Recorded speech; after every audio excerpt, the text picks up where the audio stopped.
সময়টাকে দোহা বলা হয়। সুবহানাল্লাহ সবাই। ওয়াল্লাইলি ইযা সাজা, আর শপথ করে বলেন নিঝুম রজনী যখন দিন যাওয়ার পরে রাত্র আগমন করে তখন দিন হলো আলো, রাত হলো অন্ধকার। আল্লাহ পাক সূরা দোহার কসম খেয়ে বলেন অদ্দোহা, সময়ে অর্থাৎ শপথ পূর্বাহ্নের দিনের পূর্বাংশের, ওয়াল্লাইলি ইযা সাজা, আর শপথ রাতের অন্ধকারের। মা ওয়াদ্দাকা রাব্বুকা ওয়া মা ক্বালা, না তোমার রব তোমাকে ত্যাগ করেনি, তোমার প্রতি তোমার আল্লাহ বিরূপ হয়নি। সুবহানাল্লাহ। তাহলে না আবুল আহাবের স্ত্রী উম্মে জামিলা বলছে তোমার শয়তান তোমাকে ভুলে গেছে। বলেন নাউজুবিল্লাহ। কিতাবে আসছে, হাদিসে আসছে, আল্লাহকে যারা গালি দেয়, নবীকে যারা গালি দেয়, উতিল্লুম বাদা যালিকা সানিম, নবীজিকে যারা গালমন্দ করে তারা হলো সারা সন্তান। আওয়াজ দিয়ে বলেন নাউজুবিল্লাহ। আর যারা আল্লাহকে গালি দেয় তার 14 বংশ পর্যন্ত ধ্বংস হয়ে যাবে।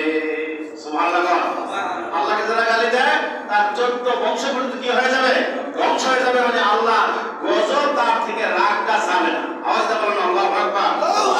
আল্লাহ পাক বলেন মা ওয়াদ্দাকা রাব্বুকা ওয়া মা ক্বালা, না যদিও কাফেররা আপনাকে বলছে আমি আল্লাহ আপনাকে ভুলে গেছি, না আমি আল্লাহ আপনাকে ত্যাগ করিনি, আমি আপনাকে ভুলে যাইনি, আপনার প্রতি কোনো অসন্তুষ্ট হয়নি। ওয়ালাল আখিরাতু খায়রুল লাকা মিনাল উলা,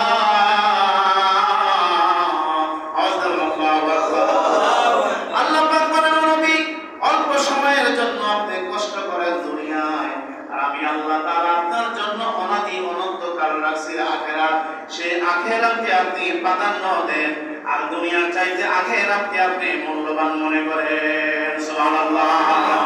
আমরা দুনিয়া পেয়ে আখিরাতকে ভুলে যাই, আর আল্লাহ বলছে আপনি দুনিয়া ছেড়ে আখিরাতের সুখের কথা বলুন।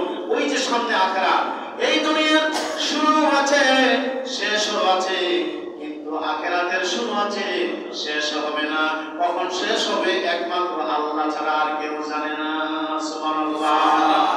পৃথিবীর বর্তমান বয়স 5,500 কোটির চাইতে আরো বেশি, কিন্তু কবর জগৎ এমন একটা জায়গা, এই দুনিয়া ছেড়ে পরপরে যখন আমরা যাব আখিরাতের প্রথম স্টেশনের নাম হইল কবর। সেই কবর আর দুনিয়া মাঝখানে যে জায়গাটা আছে একটা পর্দা আছে, আবরণ আছে, ওই জায়গাটার নাম হইল আলমে বারজাখ। জোরে বলুন সুবহানাল্লাহ। আলমে বারজাখ। বারজাখের কারণে, পর্দার কারণে আমরা কিন্তু দেখতে পাই না, কিন্তু আমাদের এতেকাদ বিশ্বাস রাখতে হবে কবর নামক একটা জায়গায় আমাদেরকে যেতে হবে। হবে কি হবে না? আরে কবর আমাদের যাওয়া লাগবে কি লাগবে না? তিরমিজি শরীফের হাদিসে আল্লাহর হাবিব সাল্লাল্লাহু আলাইহি ওয়াসাল্লাম ইরশাদ ফরমান আল কবরু রাউজাতুন মিন রিয়াজিল জান্নাহ আও হুফরাতুন মিন হুফারিন নার। আল্লাহু আকবার। কবর এমন একটি জায়গা, কবর শব্দের অর্থ হলো গর্ত, কবর শব্দের অর্থ হলো একটা জায়গা, খোলা জায়গা, গর্ত, অর্থাৎ মানুষকে দাফন করার জায়গা, যাতে গন্ধ না ছড়ায়, মানুষ যাতে না দেখে, জীবিত মানুষরা যেন কষ্ট না পায়। কিন্তু ওই কবরের মধ্যে যখন শোয়ানো হবে, যাওয়া হবে, সেই কবরের মধ্যে যাওয়ার সঙ্গে সঙ্গে একদল আল্লাহর বান্দা বান্দির জন্য কবরে শোয়ার সঙ্গে সঙ্গে, দাফন করার সঙ্গে সঙ্গে তার কবর হয়ে যাবে জান্নাতের টুকরা। বলেন আলহামদুলিল্লাহ। আবার বলেছেন আও হুফরাতুম মিন হুফারিন নার। আস্তাগফিরুল্লাহ। সুবহানাল্লাহ।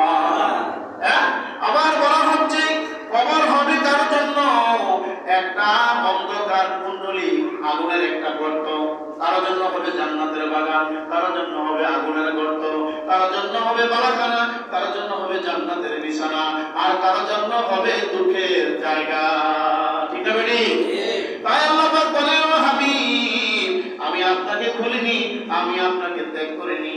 যদিও কাফেররা আপনাকে ধিক্কার জানায়, আপনাকে গালমন্দ করে, আমি আল্লাহকে পর্যন্ত তো ছাড়েনি, কিন্তু আমি আল্লাহ তাআলা মোটেও আপনার প্রতি অসন্তুষ্ট হইনি। আমি আল্লাহ তাআলা আপনার প্রতি রাজি এবং খুশি। সুবহানাল্লাহ।